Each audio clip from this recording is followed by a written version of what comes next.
Hi, everybody. Thanks for jumping on for a few minutes tonight. I know we all have many, many things going on, so I appreciate everybody taking some time to be on this webinar. I am going to wait another minute or two because I'm sure everyone's used to hearing this on every webinar that they're on. I can still see a lot of people joining in. So I'll just wait a minute or two.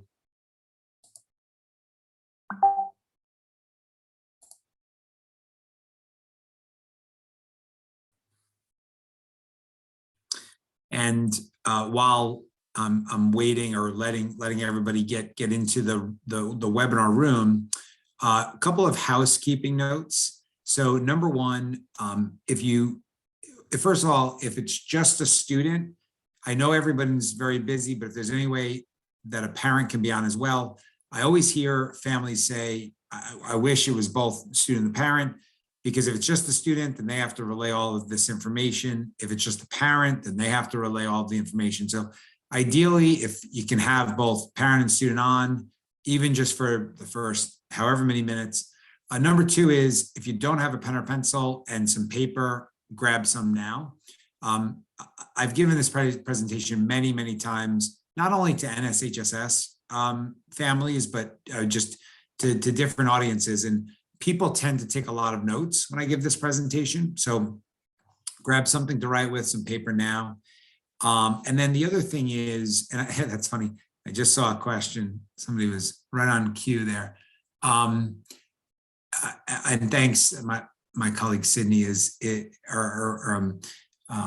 I think of her as my colleague because she's awesome at NSHSS. She's helping me out with the questions. So she just answered that first question. But I do encourage you all to put questions in the question and answer. I am going to be answering as many as I possibly can. And I'll save them towards the end, obviously. Okay. So we're going to go ahead and get started. I do have a lot to share, and I want to be respectful of everybody's time. I am going to talk quickly, typical New Yorker. Please don't hold that against me, anybody out there. I am going to talk quickly, but I'm not going to talk so quickly that it's going to, but the reason I want to talk quickly is my goal is very straightforward. I want to answer every question that every single one of you has about the SAT, ACT, PSAT. So there's a lot to cover. So let's jump in.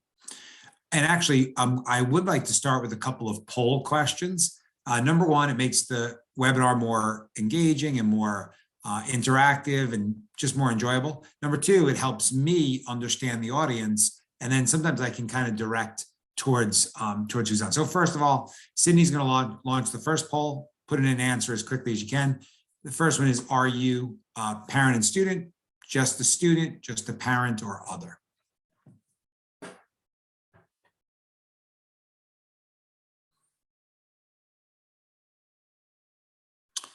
And just give that another 5 seconds, Sydney.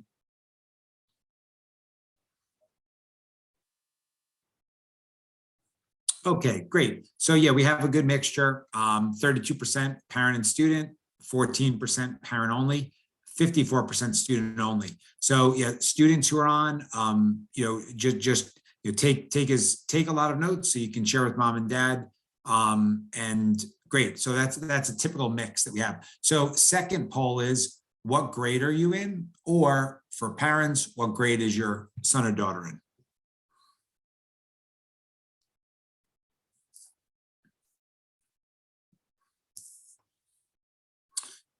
And go ahead and get your answer in next couple of seconds.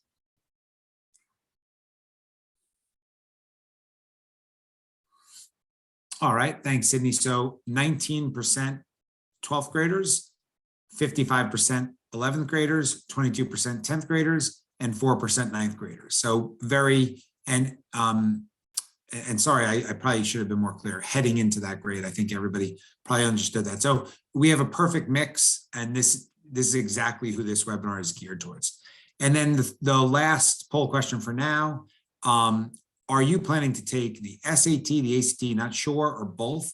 it's okay to say not sure. That a lot of people tell me that's one of the reasons they wanted to be on the webinar, to figure out whether they should bother taking both or, one or the other. So, but if you feel free to choose whatever answer is, most accurate for you.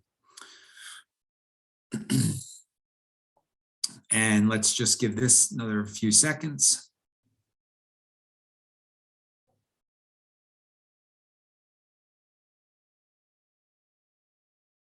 Okay, yeah, so 41% both, and then 30% SAT, 23% not sure, 6% ACT only. So again, pretty typical. And I'll just share right now, my advice is to consider taking each test once. Every college in the country accepts either test.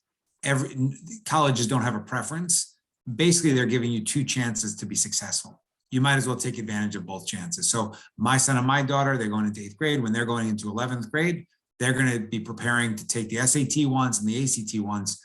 So I want them to have both chances to be successful.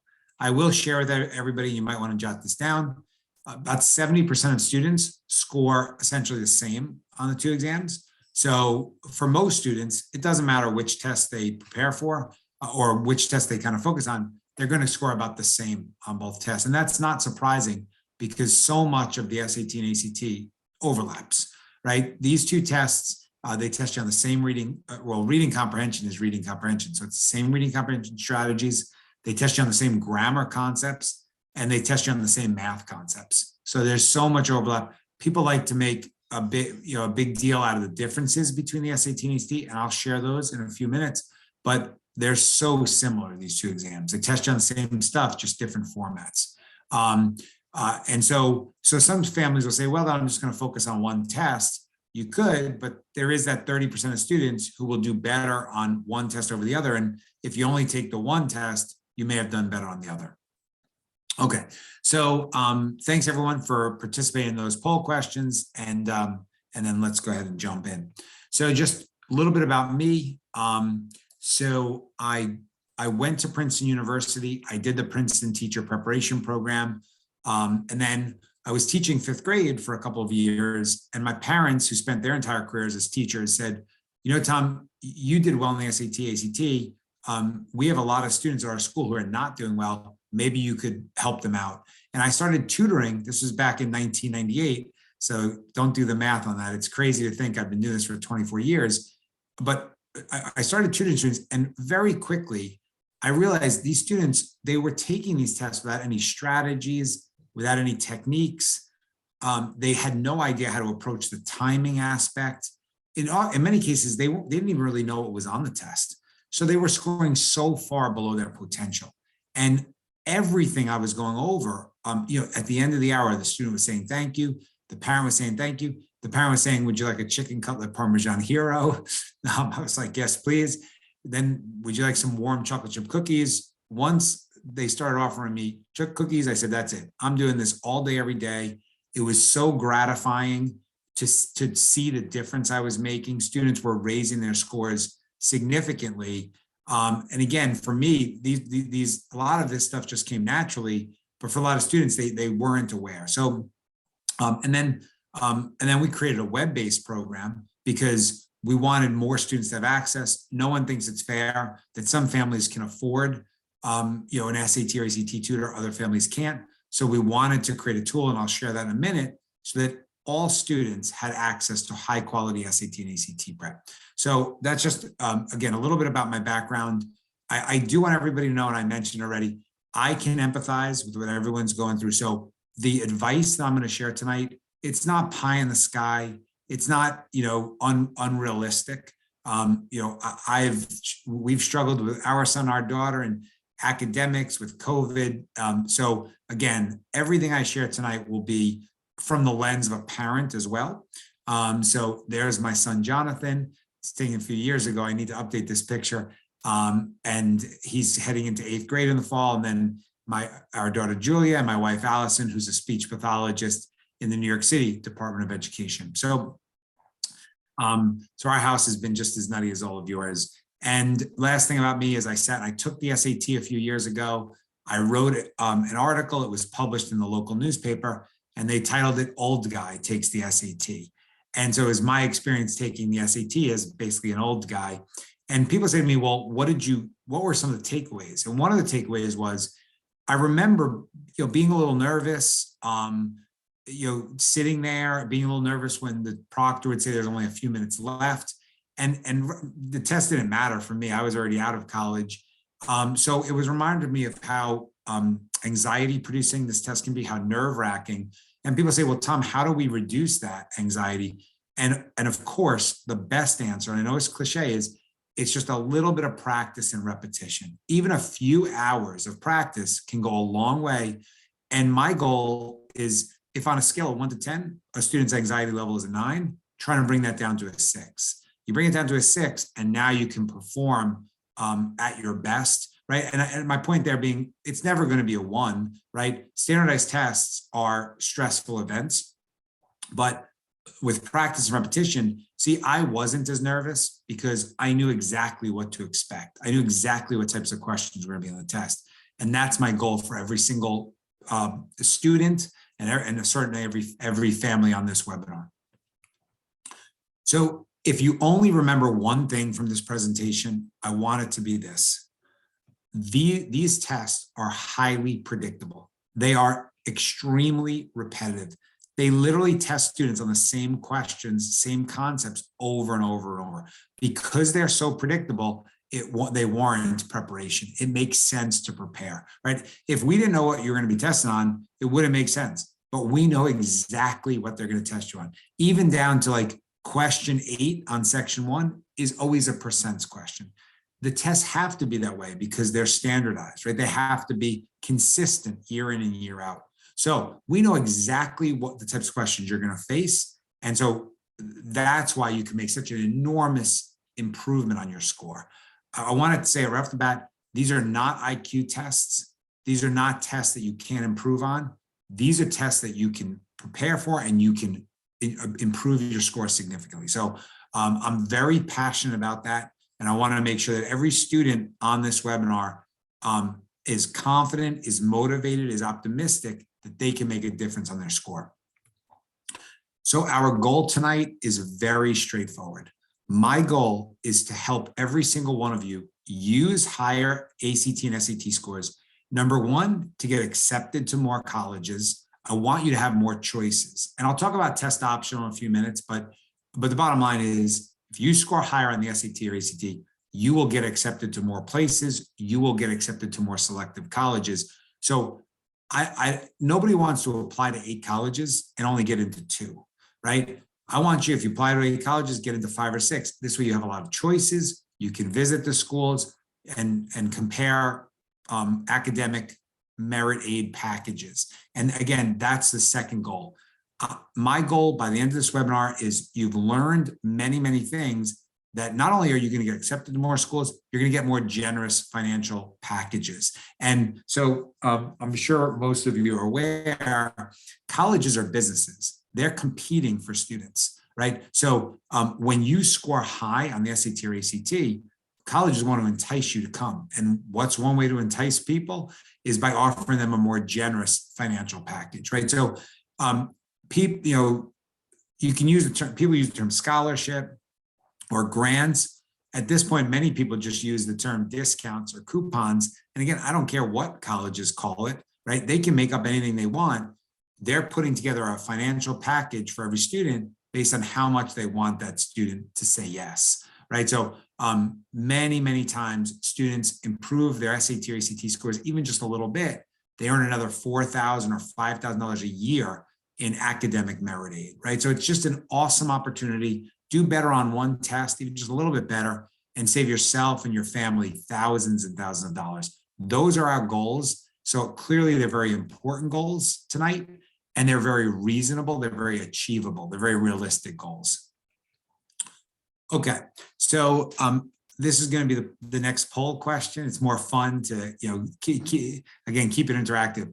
So if a student gets just one more question correct on the SAT, how many points does his or her score often go up by? Thank you, Sydney, for launching this poll.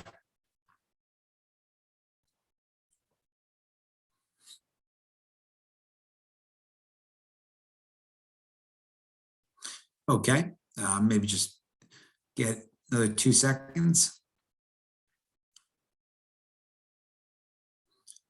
Okay.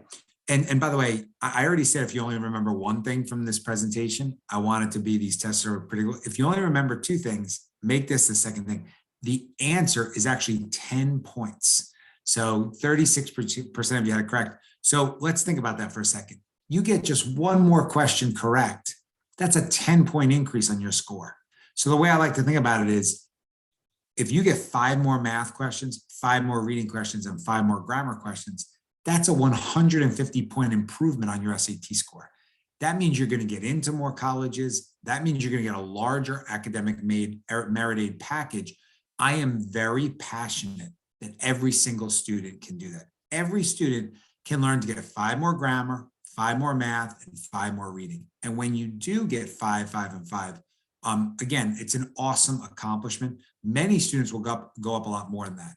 And by the way, and when I share this with students, I can see their attitudes change. I can see the light bulb go off in their head that they're like, I can do that. Deep down inside, they know they can do that. And the news is just as good on the ACT. If you get one more question correct on the ACT, that part of your ACT score often goes up by 1 point.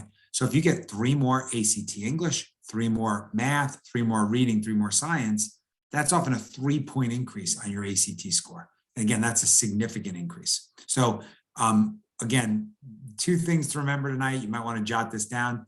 Each question you get correct, 10 more points on your score. Okay. So let's go through a couple of facts, data points, national averages. So on the ACT, the maximum score is a 36. Jot that down if you didn't know it. The national average on the ACT is a 21. So what's a good score on the ACT? Anything above a 21 is above average. Now, if you get a 26 or a 27, that's way above average. That's certainly a good score. That will get you into a lot of places and will get you scholarship money. On the SAT, the maximum score is a 1600. The national average is a 1060, which surprises people. People thought the national average was higher. So anything above a 1060 is above average. And so what's a good score? And of course, good is a relative term, but 1200 is often been thought of as a benchmark score. You get over a 1200, that's a good score. 1400 is another benchmark score. And of course, the best answer to what's a good score is Google some of the colleges you're interested in, average SAT scores at X, average ACT scores at Y, and it'll come right up. And then you want to shoot for at least to be in that range and hopefully even higher, right? Okay. So what would I do if I had a rising 12th grader or if I was heading into 12th grade right now? So my advice is very simple. If I was heading into 12th grade or if I was a parent of a rising 12th grader, I would be preparing for the SAT and ACT to take as soon as possible. Now, I know some of these test dates are passed, but you can see that we have, so there's an ACT coming up in a couple of weeks. Then there's another ACT in September and then October. The nice thing is you have plenty of opportunities to take the ACT again. And I never want a student to feel like it's their last chance.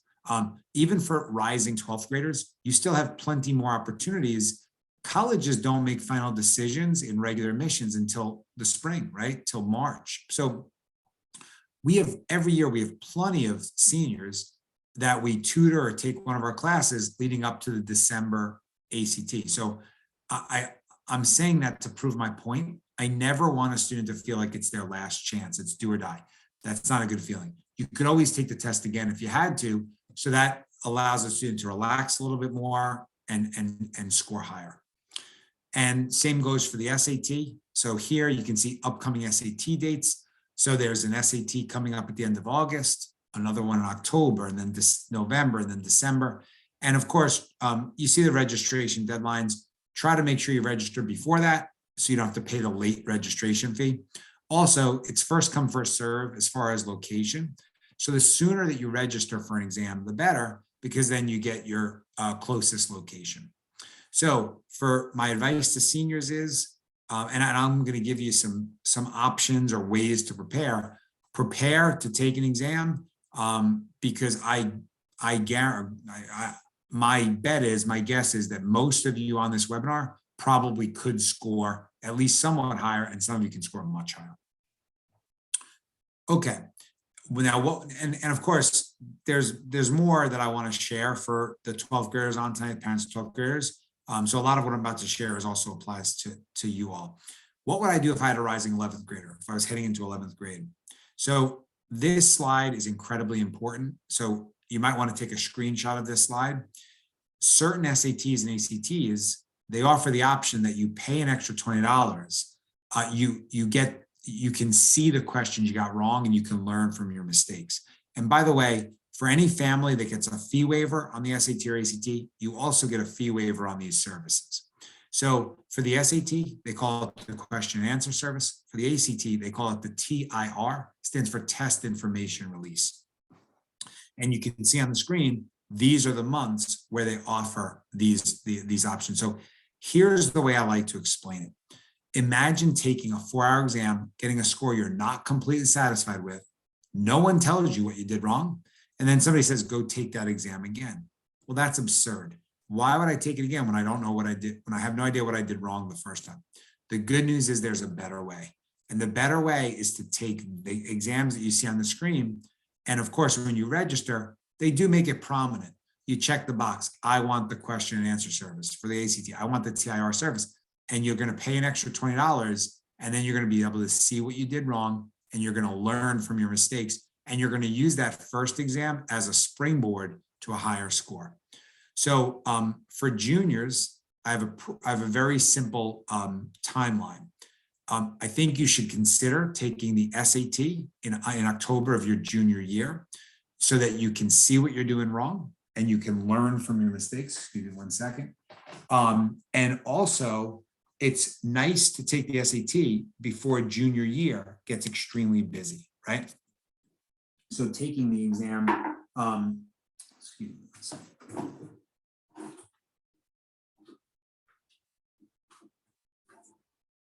So taking the exam on October 1st before the year gets hectic. So now people say, well, what about the PSAT? I would also take the PSAT in the middle of October because typically at a school, all of the juniors are taking the PSAT. So if you don't take it, it's almost like, what are you going to do that day? It's another great opportunity for you to get a really accurate read on where you stand. So I would take the October SAT for the question and answer service. I would take the October PSAT, and then I would take the ACT in December. My son and my daughter are going to be taking the ACT in December. What I'm going to tell them is, you're not taking the December ACT because it's ultimately going to be your best score. You're taking it so we can see what you're doing wrong and you can learn from your mistakes. And of course, when I say that to them, and when I say it to every student, it takes all the pressure off that student, and they're going to score even higher. So take the SAT in October, ACT in December. You don't need to take both tests a second time. You can just Google SAT versus ACT scores.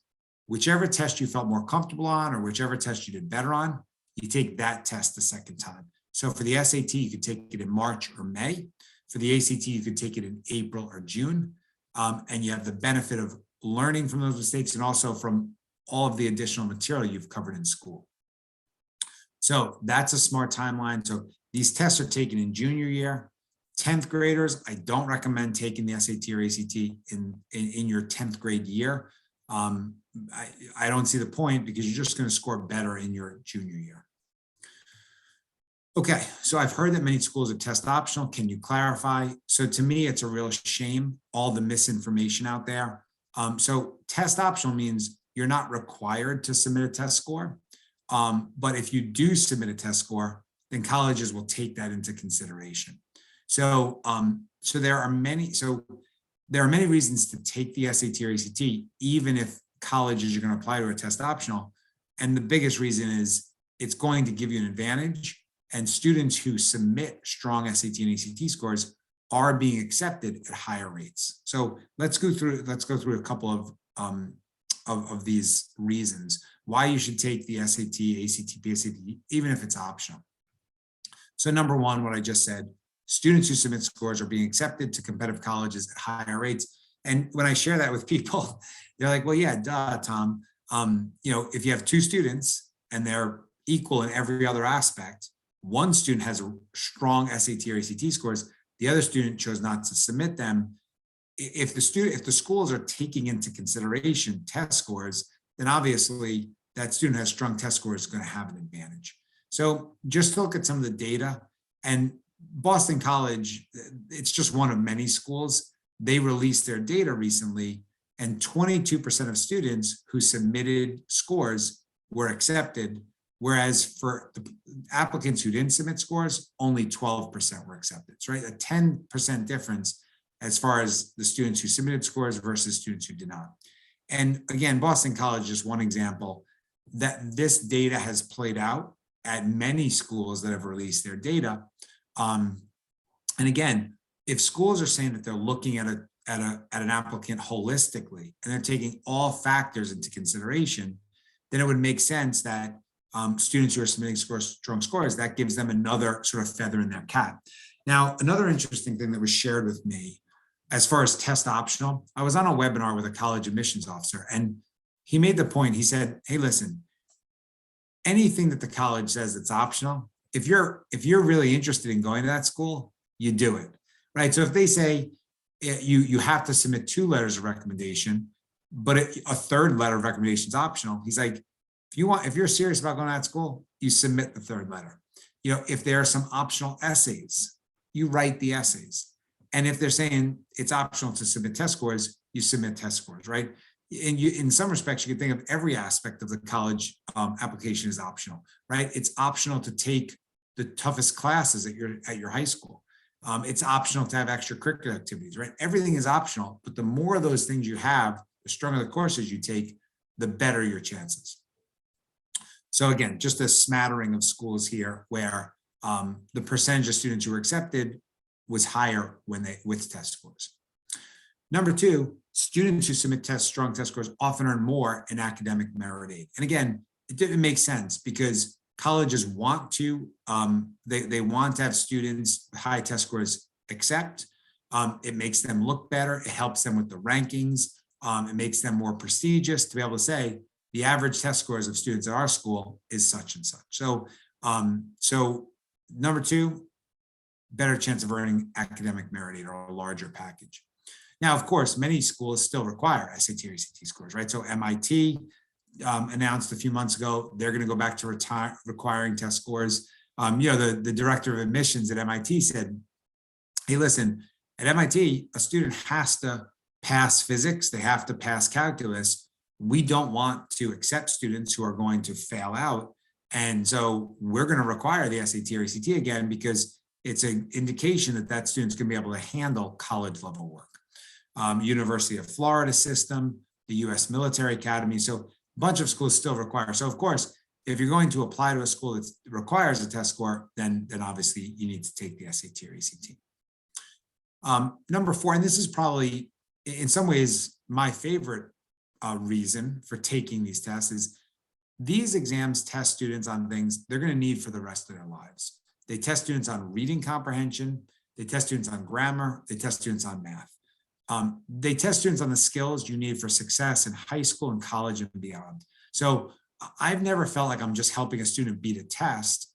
One thing I've always loved about my job is I'm teaching students concepts and material that is so fundamental to what they're going to need. So another reason to prepare for and sort of attack this test head on.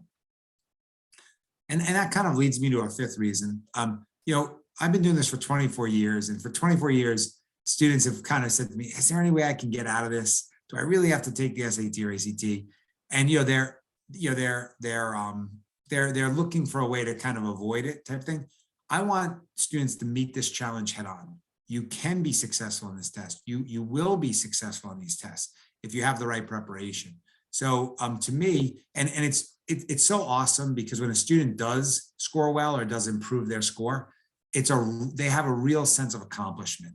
And that's always been something that's, again, so motivating for me, is helping a student do something academically where they feel like they worked hard and it paid off. Now, what would I do if I had a rising 10th grader, or if I was heading into 10th grade? So many of you in this category may know that you're going to be the first grade that will be taking the digital SAT, right? So taking the SAT online, and it's going to be an adaptive test, meaning how you do on the first math section will determine the difficulty of the questions that you get on the second math section. And I don't want to go too into this right now because we're going to have another year and a half of webinars talking about the digital SAT. But I did want to just mention, and of course, the ACT will not be going through this sort of overhaul, right? But one advantage for folks going into 10th grade this year and parents 10th graders is those students are actually going to have 3 opportunities to be successful, because you can take, first of all, you can take the ACT, which again is staying the same. Second of all, you can take the paper and pencil SAT. You can take that in the fall of your junior year. So in the fall of 2023, the SAT will still be paper and pencil based. It will not be adaptive. And then in the spring of your junior year, you can take the digital SAT, right? Some students are going to score better on the current SAT, and some students are going to score better on the digital SAT. So students in that grade and students who are heading into 10th grade this year will have 3 chances to be successful. Now there's some strategy around which test maybe you're going to focus on. Again, that's for down the road. Okay, so at this point in the presentation, people say to me, okay, Tom, you've shared a bunch of information. Bottom line, what is the next step? How can I improve my score most efficiently? And that most efficiently part is the important part here. My job is to help you get the best score possible in the shortest amount of time. So we created a tool, Methodize, and this is the home screen. The first thing you notice is this tool is incredibly user-friendly. It's intuitive. There's no training required. You just follow the green button. So students can learn every strategy, every technique, everything they need to know to do well in the SAT or ACT and ACTs in this program, and you just follow the green button. And the program gives you stats, so you have an idea of how far through the course you've progressed. Now, students who use this program increase their SAT score an average of 150 points and their ACT score an average of 3 points. So this program is highly effective. We know it works. We've known that for a long time. Thousands and thousands of students have gone through this program and increased their scores significantly. The reason why Methodize is so effective is every lesson has an audio component. We all learn more effectively when we hear things out loud, right? Nobody wants to just read words off a screen. So students are listening to the teacher's walking them through that strategy or concept. And by the way, we keep the audio lessons very short. They're bite-sized, less than 5 minutes. So students are listening for less than 5 minutes, because again, that's how humans learn best, in short chunks. And then as soon as you're done listening to the lesson, you have the chance to practice on questions, because we all learn by doing. So you're presented with an authentic SAT or ACT question. And as soon as you attempt that question, you get immediate feedback. You're told if you're right or wrong. And then you're presented with a written explanation, an audio explanation, and you can see here a video explanation. So, so students can choose the explanation that's most helpful to them. But for most of us, having a video where the teacher's walking you through how to solve that question and saying, if you ever see a question like this, this is how you're going to handle it every time. These are the underlying concepts. These are the underlying strategies. It's like having a private tutor 24/7. You can pause it, you can rewind it, you can go back and watch it a second time.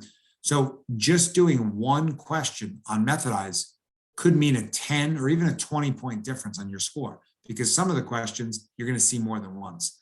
And we have over 4,500 of these questions and videos. So just a tremendous amount of material, a tremendous amount of content to get you as prepared as possible, get you as confident and motivated.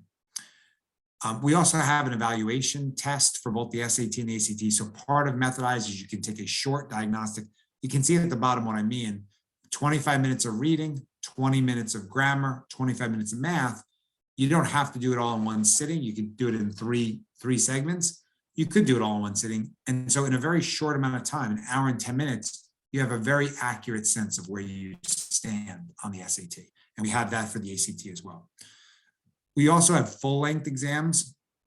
So we have 4 full-length exams, 2 full-length SATs, 2 full-length ACTs. So again, students can get an accurate sense of where they stand. In addition, there's a vocabulary builder in Methodize. It's a very efficient way to improve your vocabulary. You're just presented with a word, you quiz yourself on words, and then the program is keeping a personal word list for every student.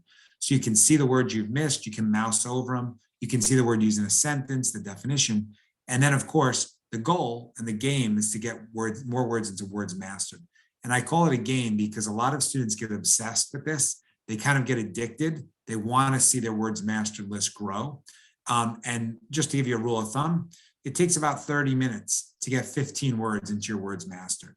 So if you do that every week, if you spend 30 minutes a week practicing your vocabulary, 10 weeks from now, you'll have 150 words in your words mastered. Not only will you score higher on the SAT and ACT, right? That's an easy way to improve your SAT, ACT score, but having a strong vocabulary will be valuable, will pay off for the rest of your life, right? We all know having a strong vocabulary makes you a better reader, a better writer, makes you more articulate. So again, this is just another part of Methodize.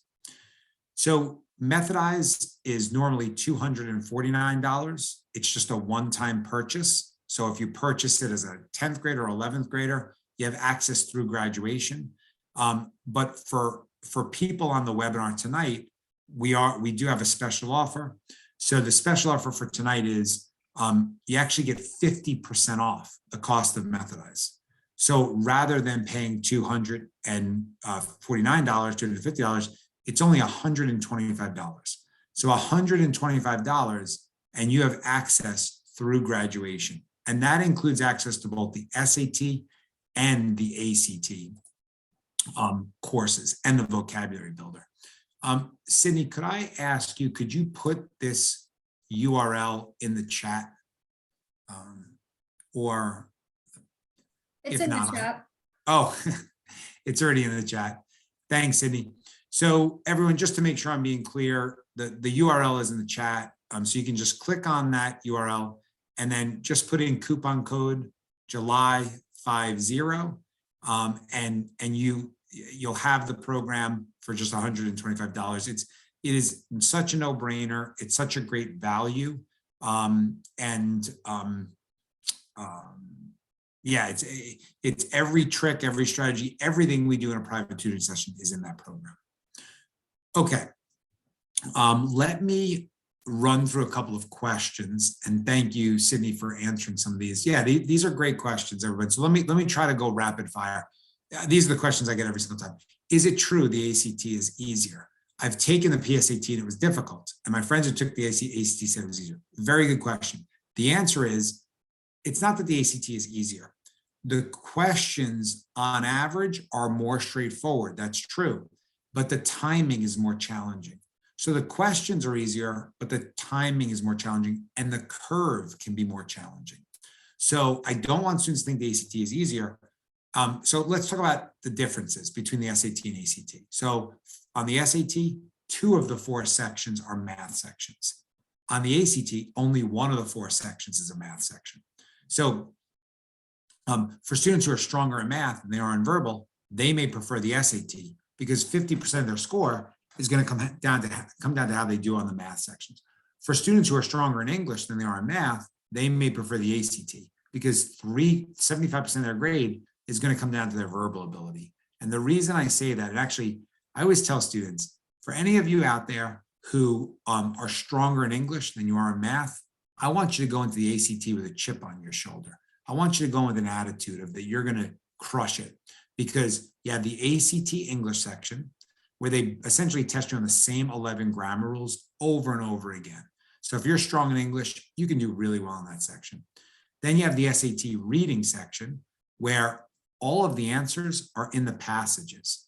You have to move quickly to go back to the passage and find the answers, but all of the answers are right there in the passages. So you can, strong English students can do very well on that section.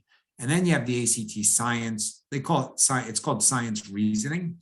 And that's because you don't need to memorize science facts. They give you a chart, a graph, a table, a couple of paragraphs, and you have to pull information out of what they give you. So you can see it's really not a science section, it's really a reading comprehension section. So 3/4 of the ACT come down to your verbal ability. And then another big difference between the SAT and ACT is what I already mentioned. On the ACT, you get less time per question. So both tests are difficult to finish in time, but the ACT is even more difficult to finish in time. And so when I was growing up, my parents said to me, make sure you double check everything, really take your time. And of course, that's the right way to operate on many tests, but you can't operate that way on the SAT, and you especially can't operate that way on the ACT.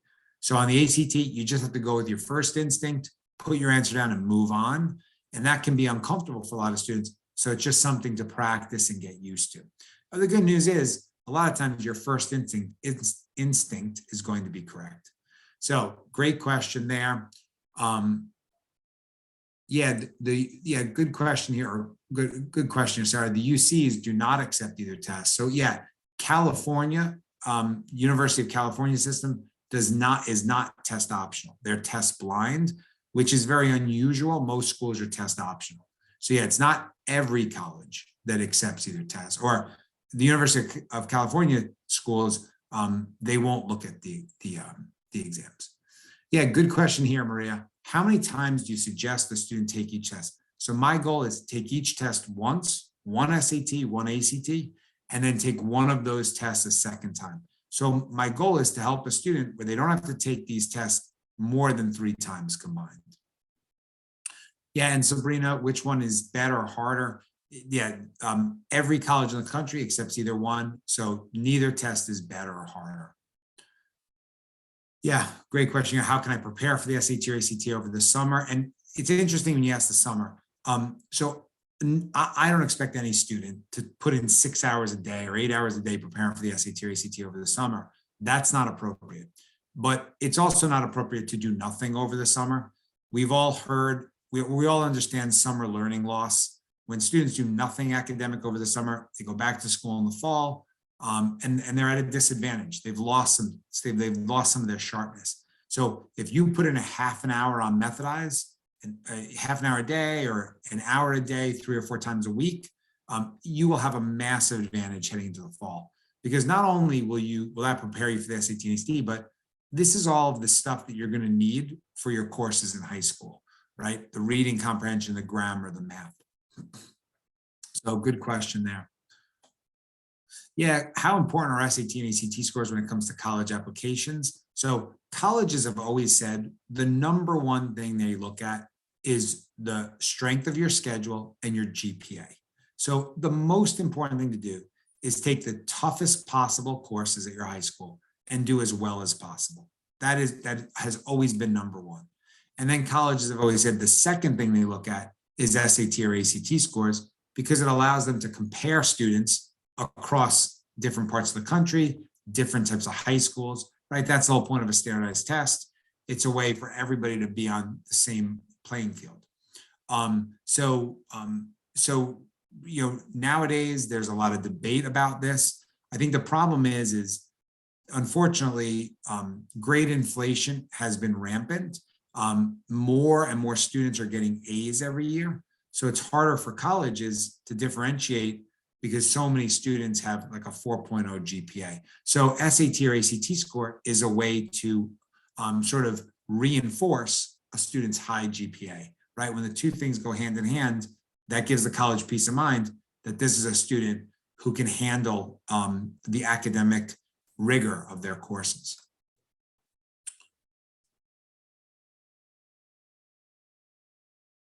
Okay.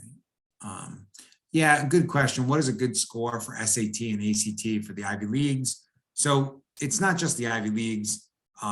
The top 50 colleges have just gotten so competitive.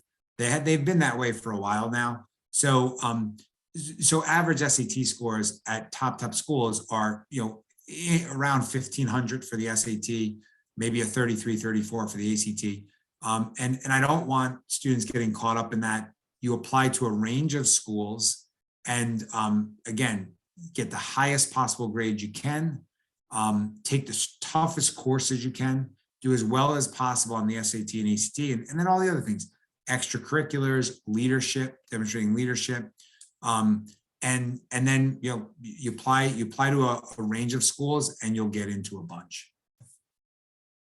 Yeah, Haven, what was my score? Everybody asked that. It's funny. The day the scores came out, I was like nervous. My wife's like, "What's the matter with you? Why are you nervous? We have two kids at home. Score doesn't even matter." But of course I'm competitive, and I was relieved that I got a perfect score on the reading. I had missed one math question, omitted it, but of course I took a test where I could order the question answer service. So as soon as that came back, I could look and see, and I was able to answer those two math questions fairly easily. It was a reminder to me that often it's not the difficulty of the question, it's the time pressure, right? So whenever you're practicing, you always want to practice under timed conditions, right? Time yourself when you use, and by the way, there's only one book to buy for the SAT. It's the large book with a blue cover, the official SAT study guide. The publisher is the College Board. And there's only one book to buy for the ACT, the official ACT study guide. It's a large book with a red cover.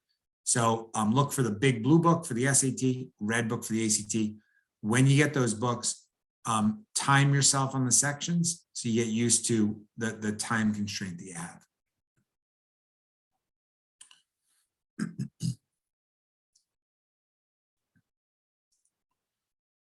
Yeah, good question. How do you sign up for the PSAT? So yeah, reach out to your school because it is up to high schools. And so best thing to do is just reach out to the counseling office, the sooner the better, and just see what the process is for registering, signing up for the PSAT. For the SAT or ACT, typically you do that on your own. So of course, just Google register for the SAT, register for the ACT, and you'll get to the right page. It takes about 10 minutes to register the first time. You have to fill out a lot of information. Yeah, good question here. If your 504 plan, whatever testing accommodations that you deserve, you will ultimately get on the SAT or ACT, but often it's a process and it takes time. So my recommendation is if you are entitled to any accommodations, start that process now. Again, reach out to the counseling office, reach out when you register for the SAT and ACT, and make sure you start that process as soon as you can. Yeah, good question here. When would be the best time to start an SAT or ACT prep course? So the summer before junior year is when a lot of high achieving students prepare because they know that their junior year is going to be busy. So in the summer leading up to your junior year, that's a really smart time to start preparing. And we offer many live online SAT and ACT prep courses. So starting with Methodize makes the most sense. And then some students say, in addition to Methodize, I want to have some structured time, certain days and times I'm going to be on with a live teacher. And so we offer those as well. In fact, in the follow-up email you get to this webinar, there will also be an offer, a significant discount on our live online classes.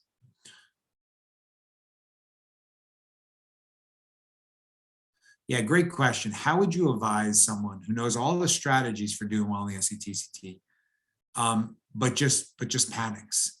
And so again, I'm sorry to be a broken record, but just putting in a few hours of practice and repetition, your anxiety level will come down. And then the more hours you put in, and when you're practicing, you pretend it's the real thing. So by the time you go to take the official SAT or ACT, you've done so many practice questions, they become basically second nature. For those of you kind of sports fans out there, or maybe old people like me, like why did Derek Jeter, the Hall of Famer for the Yankees, why did he continue to field routine ground balls in practice? Because when the day of the game came, he just wanted to get to the point where it was muscle memory. He could do it almost subconsciously. So the more questions you do, you start to recognize the patterns. They start to seem very familiar. They start to seem like the same old.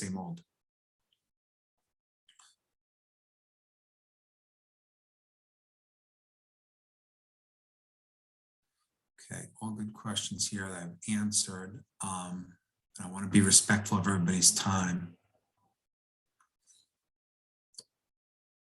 Yeah, good question here. if you take one of the tests multiple times, can you choose which score to show to colleges? Yes, that's called super scoring.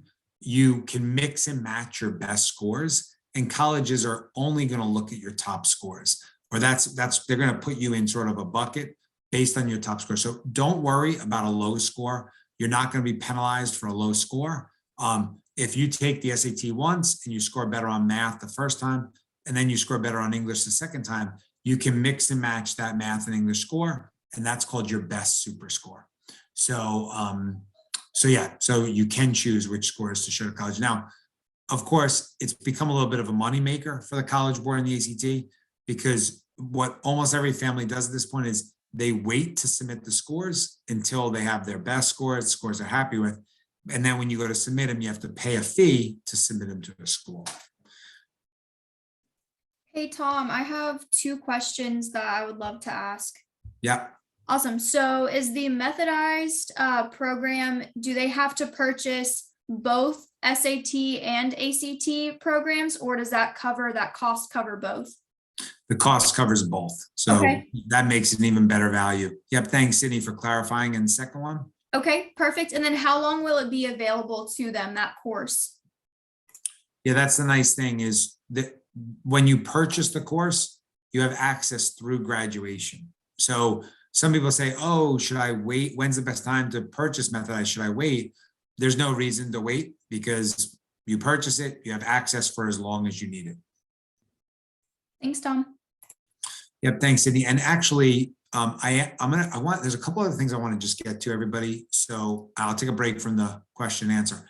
So this is, I love this slide, everybody. And we'll turn this into a poll. And I'll share why I feel like this slide is so important. So how many questions are on the 45-minute ACT English section? Go ahead and post that poll.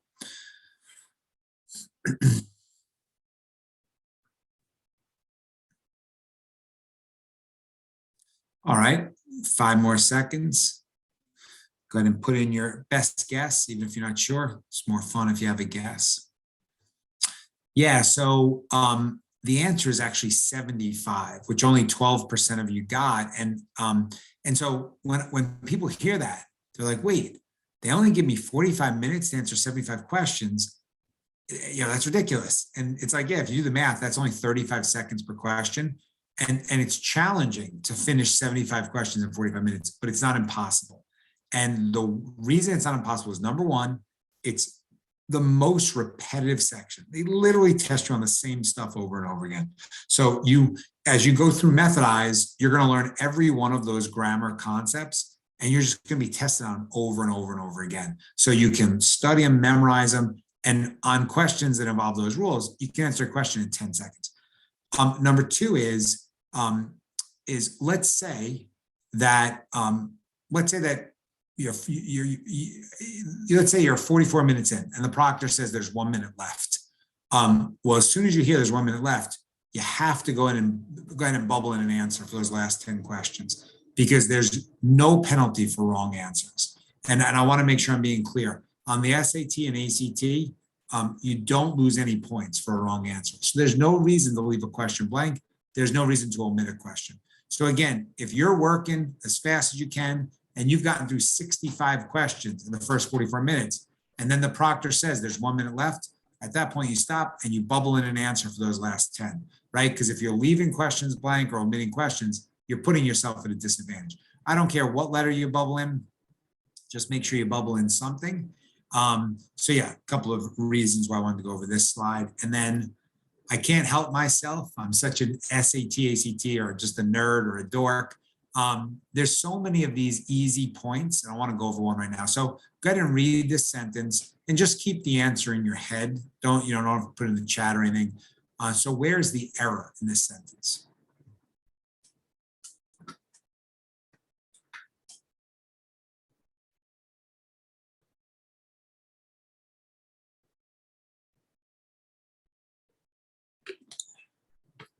Okay, so before I share, go ahead and have an answer in your head. So the error is the congressional panel issued their findings. No, it will be the congressional panel issued its findings. because panel is a singular subject, right? And so it needs a singular pronoun, it's. Now, of course, a lot of students say, hey, wait a second, panel, it's a group of people, it's plural.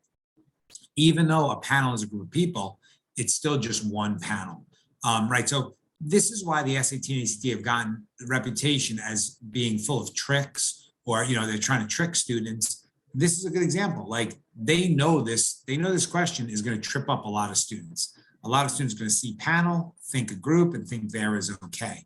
The reason why I call this a red flag word is if you see a pronoun like there or it's underlined, that's a red flag. That this is called subject pronoun agreement, and this is one of the grammar concepts they just test you on over and over and over again. So what's crazy to me about this is you just learned this one concept. You learned to be on the lookout for this one concept.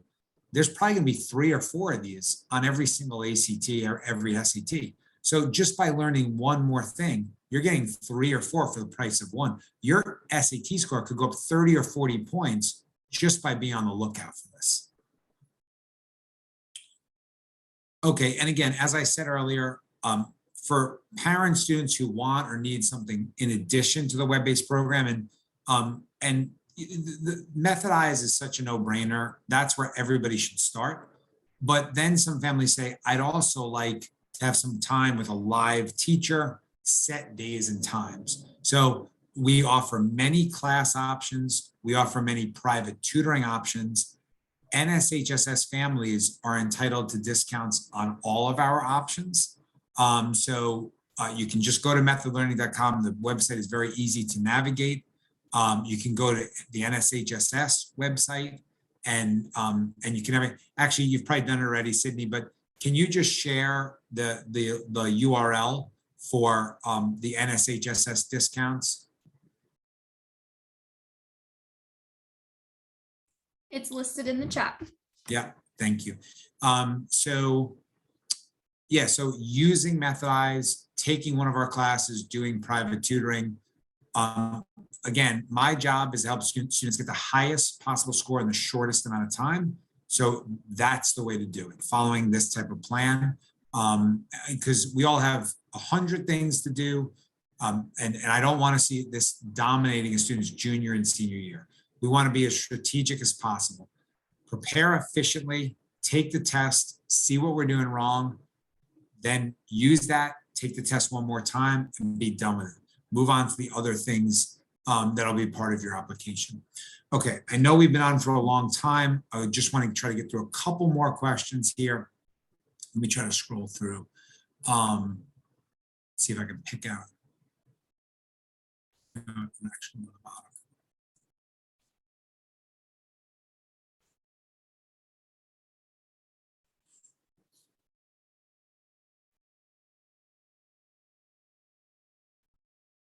Yeah, I mean, somebody asked, how difficult is it to get a 1600 on the SAT, a 36 on the ACT? It's extremely difficult, and that should not be your goal. You obviously want to score as high as possible, but it's not about getting a perfect score. Once you get into that highest range, then you can apply to any school, and you know that you can be in the mix. Yeah, Sophia. Do I recommend, Khan Academy? I love the Khan Academy. I use it with my son and my daughter. It's great for when you're working with younger students. What students have complained about the Khan Academy for the SAT is, number one, they feel like it's like an endless loop. They're never really sure how far through the program they are. But I guess more importantly, the videos that play don't explain that question. They're just a video in that general area. And when you try a question, you want to watch a video where somebody's explaining how to do that particular question. And of course, one of the downsides to the Khan Academy is you only have SAT prep, you don't have ACT prep.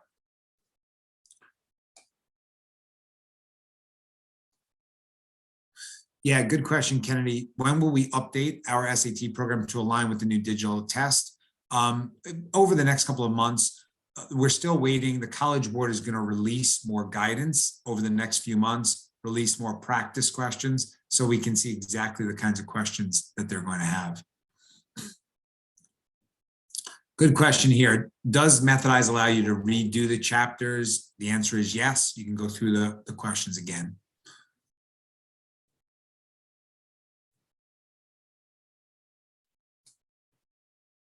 Yeah, good question, Ann. What is the difference between purchasing Methodize for $125 versus purchasing the SAT Blue Book, ACT Red Book?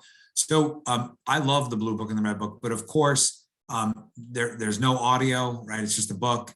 There's no video. It doesn't show you which concepts that you're strong on, which concepts you need more practice. There's no vocabulary builder. So the books are great, but obviously, an online learning platform just has so many advantages. So I reckon those are the only materials that you need is Methodize and those books.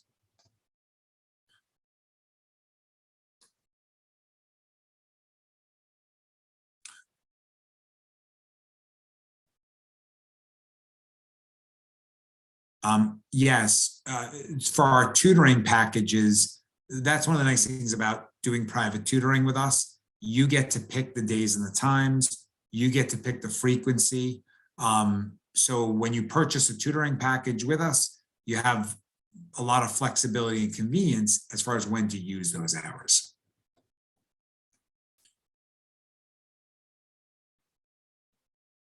Yeah, good question, Abigail. You don't need to submit both SAT and ACT scores. You just submit to colleges the one that you scored higher on. Yeah, and I guess, Jade, you asked a good question, but now you understand. They don't take points off for incorrect answers, right? So you should answer every question. There's no reason to leave a question blank or omit it. Good question, Kelly. How long after the test does it take to get your scores back? It takes about 2.5 weeks for most of the exams. So that's nice. 2.5 weeks after you take the test, you have the score back.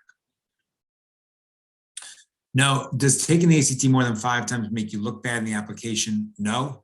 The colleges are not going to penalize you for taking the test more times. They don't care. They just want to know what are your best scores. Oh, and by the way, we've had many students where a school says you're accepted, but if you do a little better on the SAT or ACT, we're going to give you a more generous merit aid package. So that's great because basically the college is saying you can take tests many times as you need to. If you hit these scores, you're going to save yourself, your family, thousands of dollars. So in that case, you just keep taking the test until you hit that score. And sometimes it's only 50 points higher, right? So just 5 more questions, you get a bigger academic package.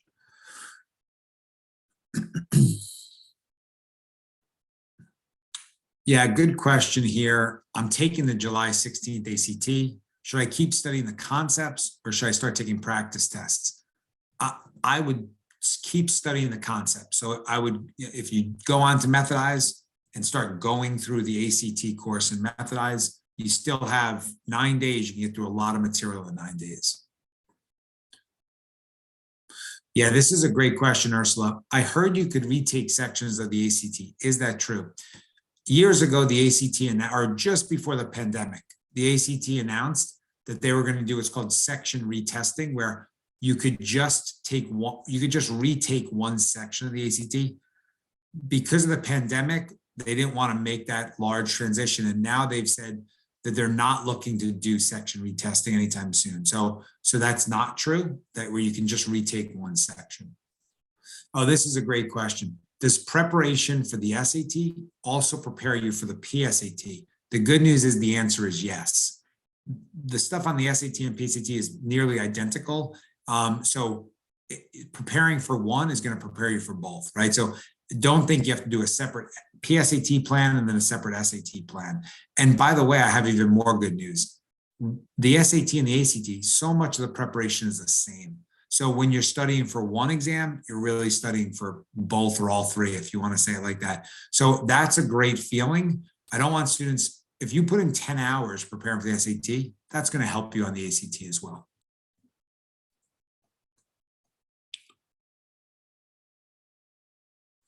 Yeah, good question, Anish. Why shouldn't I take the SAT or ACT in my sophomore year? Because you're likely to score even higher in your junior year. And look, it's a 4-hour test. It's $50. I don't want you to waste your time or your money. Might as well just wait till junior year. Yeah, good question. What do you recommend to a student who always makes a few mistakes? I always make mistakes, and those couple mistakes keep me from getting a 1500. If you're scoring around a 1400, obviously that's excellent. You may just need 1 hour of private tutoring. The nice thing about private tutoring is you can say, these are the questions that are giving me trouble. How do you get these questions? And one of our tutors will just go one by one through those questions and say, these are the underlying strategies. These are the traps that they try to set for you.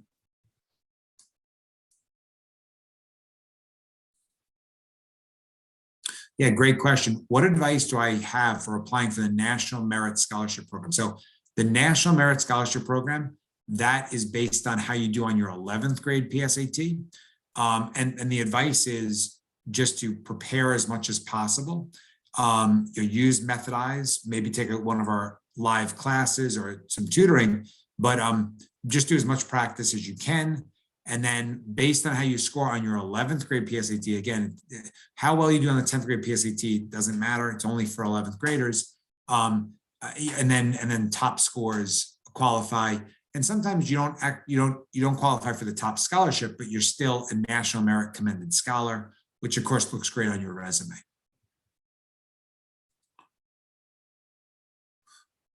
Yep, I heard that you can apply for scholarships, PSAT or AC. Yes, many scholarships have a SAT cutoff, and then National Merit a PSAT cutoff. Yeah, good question, Christian, and sorry for the confusion. Christian's making the point that there's an ACT self-paced and an SAT self-paced. When you pay for one, you get both. So sorry for that confusion. Just one or two more, everyone. Thanks everyone for being on for so long. Yes, Dasha, can I use Methodize to prepare for the PSAT? Absolutely. Just go through our SAT course, and that's all of the material you're going to see on the PSAT.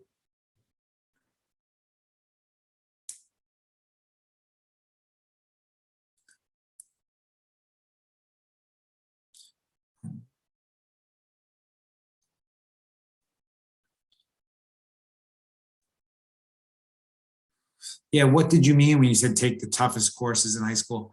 Take the most challenging courses that your high school offers. Take the ones with the most rigor. AP courses, IB courses, the most challenging courses. Yeah, good question, Andrea. Do I recommend taking the PSAT in sophomore year before taking it again junior year? The answer is, I took the PSAT as a sophomore. It didn't hurt me. I'm not sure it helped me. So you could take it just to get your feet wet. But here's the thing. I don't want students obsessing or getting demoralized over their 10th grade PSAT score. 10th grade PSAT is just to have a chance to take it and, and just see how you do. It's not something to obsess over or worry about. The 11th grade PSAT, that, let me just get to the question screen, sorry. There. So I just want to post this, everybody. There's our number. If you have any questions, give a call. There's my email, and again, the coupon code. Yeah, great question, Debbie. What is a reasonable score increase when retaking? My daughter took the ACT as a 10th grader, didn't study, and received a 29. If she studied, what is the usual score increase? So it's 3 points. My goal with every student is to help them increase their ACT score 3 points. That's a very realistic goal. That's a very achievable goal. Now, of course, many students go up even more than that, but 3 points is what a student should. Now, of course, if a student goes from a 29 to a 33, they could then say on my next test, I want to get a 34 or 35 or even a 36. But yeah, a 3 point increase is what you should be shooting for. And on the SAT, a 150 point increase.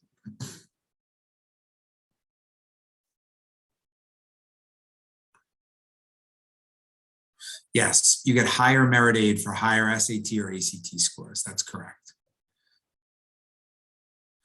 Yeah, good question here. Is it possible to take the ACT online if there are no test centers available? So it's very frustrating to me because in some parts of the country, like here on Long Island in New York, sometimes it's tough to get a seat for the ACT. So the ACT is given online in some places, but you can't just go to the ACT website and take it online. So what I would recommend to you is reach out to your counseling office, ask for the different options. Hopefully, over the next couple of months, and you have some time, you can take you to the SAT or ACT at some place within a reasonable distance from you.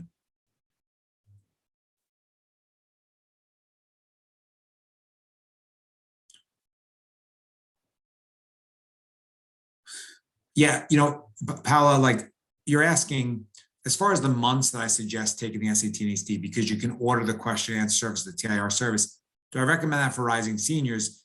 Not as much, because by the time, like if you take the October 1st SAT, you'll get the question and answer service back 2.5 weeks later. So yeah, that would be a good idea if you're going to take it again in November or December, which again, many seniors will take the SAT in December because they're applying regular decision. And when you put on your application, I'm taking the SAT or ACT again, so just don't make a final decision on my application until I submit those scores. I'm planning, I'm expecting to do even better. Okay, so I'm going to stop there. I really appreciate everybody being on for so long. I hope everybody got something out of this, but here's the thing. Let me just say it again. I am very passionate that you can all do well on the SAT and the ACT. These are not IQ tests. These are not tests to be afraid of. These are tests that you can prepare for and you can beat.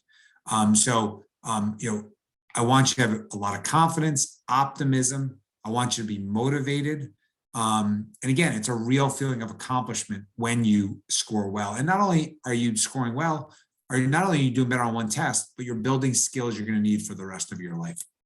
So I wish everybody a ton of luck and success this upcoming school year. Reach out to us. The contact info is right on the screen.